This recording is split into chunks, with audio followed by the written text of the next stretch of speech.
తప్పే ఉంది దాంట్లో. అదే రీజన్ తోటి జగన్మోహన్ రెడ్డిని డిక్లరేషన్ మీరు అదే కారణంతో అడుగుతున్నారు. ఇప్పుడు వచ్చినా కానీ ఆయన డిక్లరేషన్ అడుగుతాం, బరాబర్ అడుగుతాం, నిలేస్తాం. ఏమో ఒక మాజీ ముఖ్యమంత్రిని అసలు దేవుడి దగ్గర రాకుండా అడుగుంటున్నారేమో అన్నట్లు కనిపిస్తుంది. ఎవరు అడ్డుకున్నారు? డిక్లరేషన్ నువ్వు క్రిస్టియన్వి అంతే కదా. ఆయనే చెప్తాగా రోజు నేను బైబిల్ చదువుతానని.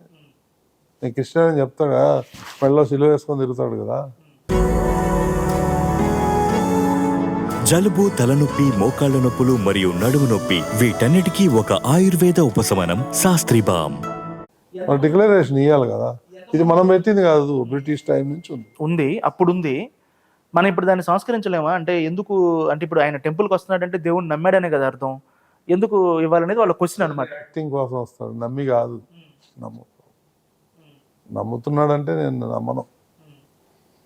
ఏమైంది? ఒక ఫారం ఒక సంతకం పెడితే ఏమైంది?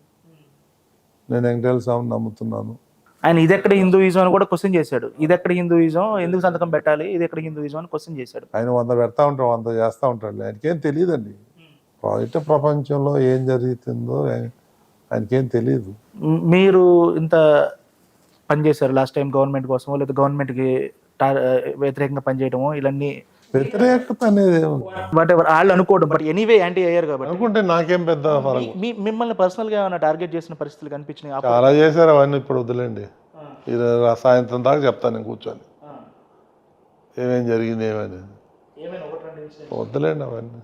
ఈ చుట్టుపక్కనే ఉండేవాళ్ళు ఒక 7-8 మంది ఏపీ ఇంటెలిజెన్స్ వాళ్ళు నా మూమెంట్స్ అబ్జర్వ్ చేసేవాళ్ళు. నా మీద రెక్కి చేశాడు. అప్పుడు తెలంగాణ గవర్నమెంట్కి సెంట్రల్ విజిలెన్స్ వాళ్ళు వార్నింగ్ ఇచ్చారు. అప్పుడు వెళ్ళిపోయారు వాళ్ళందరూ. అంటే వార్నింగ్ ఇవ్వడం అంటే ఏదైనా ఎగ్జిక్యూట్ చేయాలని ట్రై చేశారా? ట్రై చేశాడు జగన్మోహన్ రెడ్డి. ఇప్పుడు సార్ ఇప్పుడు కూడా అలాగే ఉంటుందా కోపం? ఏమో తెలియదు.